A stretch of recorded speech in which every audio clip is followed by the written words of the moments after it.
Akala nyo madali lang ang maging mabata sa Pinas. Ang daming sadaanan bago ka makapalig sa taas. Para tong karera kaya dami ka lahog, di ka pwede dito bumahina ang loob. Wag kang magampate para di ka madaling kumauo. Madyagang pinag-aralan ko ang ganitong larangan, kaya napakasolidong bumuo ng kahit na anong klaseng awiting gamit lamang ang sarili kong estilo.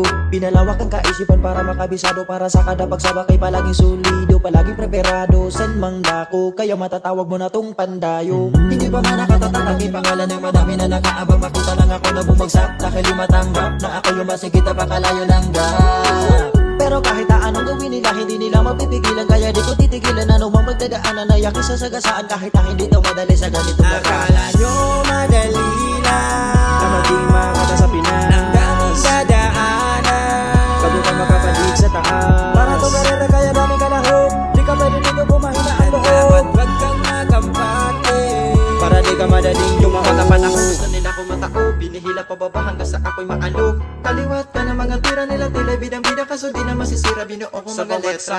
Dami pumalakpak, dami tumanggap, dami napaindak, kaya di matanggap na mga pumapalag na kami ay masagat na ba sila pabagsak. Kaya basta ko pa na ginalingan ang galingan na mas tinodo ko palalo ang aking pag-rap. Inaral na mabuti, ya di ko pinabayaan, kahit para sa amin ay napakahirap talaga. Ang dami-dami rin pinagdaan na bago nakamta naming inaasam, kaya malabo na ako mapipigilan na tarangan sa aking mga sinimulan. Akala nyo madali lang ang maging mabata sa Pinas. Ang daming sadaanan bago ka makapalig sa taas. Para tong karera kaya dami ka lahog, di ka pwede dito bumahina ang loob. Wag kang magampate para di ka madaling kumauo. Akala nyo madali lang ang maging mabata sa Pinas. Ang daming sadaanan bago ka makapalig sa taas.